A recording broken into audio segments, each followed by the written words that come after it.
Good morning बच्चों। आपकी book का पहला चैप्टर है the best Christmas present in the world. तो हमने इसके 2 पार्ट पढ़ लिए हैं, अब तीसरा पार्ट पढ़ने जा रहे हैं। तो 2 पार्ट में हमने क्या पढ़ा था कि जो ऑथर है, जो लेखक है, वो किसी से कबाड़ की शॉप पर जाता है और वहाँ से एक टेबल लेके आता है। उस टेबल के रैक में उसको एक लिफाफा मिलता है और उस लिफाफे को जब वो खोलता है तो उसमें जिम मैकपर्सन का पत्र मिलता है और वो पत्र पढ़ता है। तो जिम मैकपर्सन ने अपनी वाइफ कोनी के लिए वो पत्र लिखा था और जिम मैकपर्सन कौन थे? एक सोल्जर थे। अब हम पढ़ते हैं उससे आगे।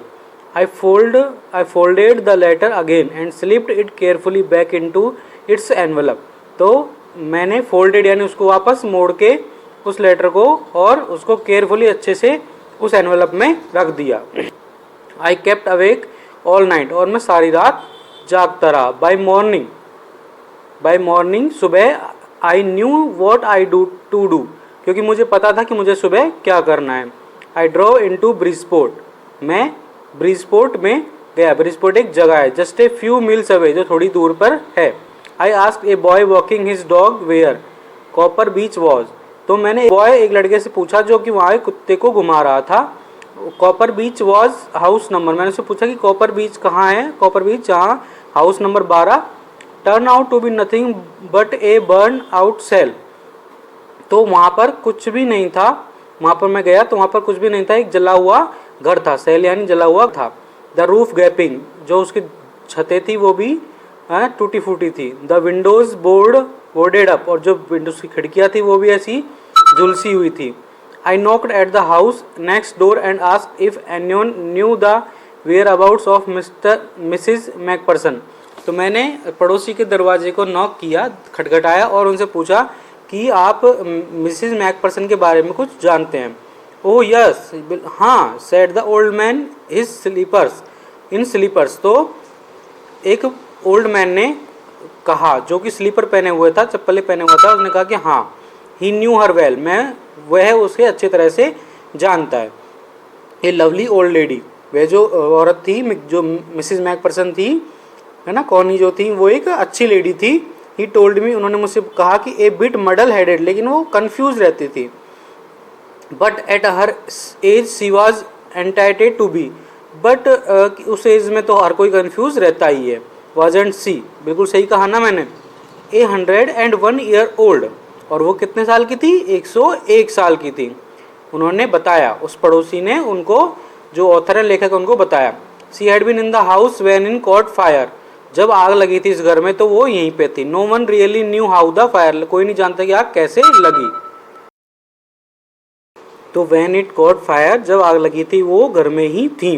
No one really knew how the fire had started, और कोई भी नहीं जानता कि उसमें आग कैसे लगी।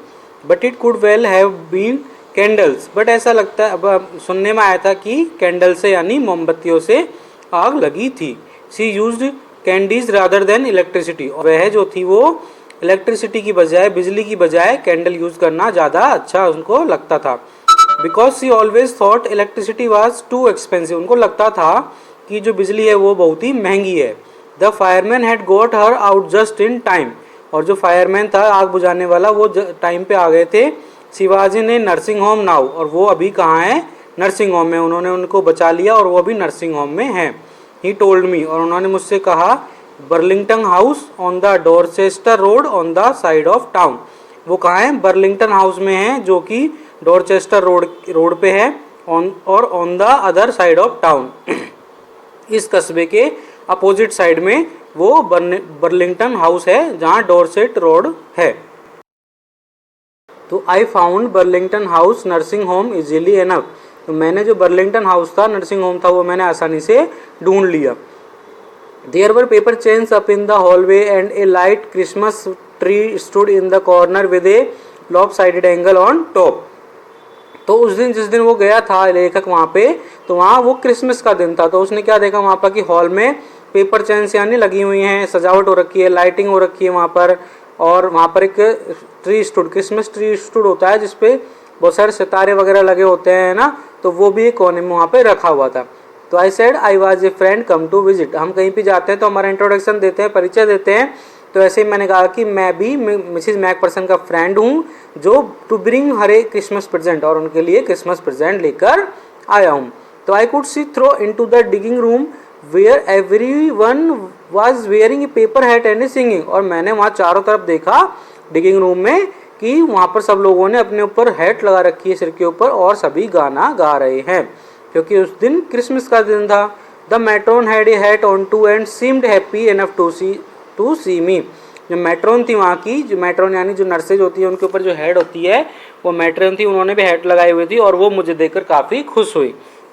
सी इवन ऑफर्ड मी ए मिन्सपल, तो उन्होंने मुझे मिन्सपल खाने के लिए कहा, एक ये खाने की चीज़ है तो उन्होंने मुझे वो खाने के लिए कहा। तो she walked me along the corridor, और वो मुझे कॉरिडोर की तरफ ले गई। Mrs McPherson is not in with the other, she told me, मैं वहाँ देख रहा था तो उन्होंने मुझसे कहा कि वो मिसिज मैकपर्सन यहाँ पर नहीं है। She is rather confused today so we thought it best if she had a good rest, आज वो काफ़ी कंफ्यूज थी तो हमने सोचा कि उनको अच्छा रेस्ट मिल जाए, इसके लिए उन्होंने क्या किया, she has no family you know, तुम जानते हो कि उनके कोई परिवार नहीं है, नो वन विजिट, कोई उनसे मिलने नहीं आता है, सो आई एम श्योर, तो मुझे यकीन था कि she will be only too pleased to see you, वो तुमको देखकर काफ़ी खुश होंगी।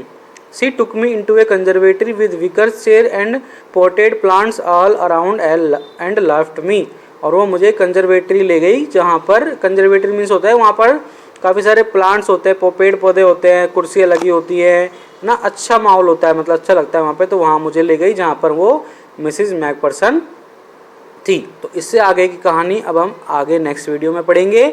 अब इसकी आप हिंदी अनुवाद दिया हुआ है वो हिंदी अनुवाद अपनी कॉपी में करना, और ये इसका जो पैराग्राफ है वो भी अपनी कॉपी में करना, ठीक है। इसके आगे की वीडियो में पढ़ेंगे हम इसके आगे का थोड़ा सा जो पार्ट बचा है वो, ओके।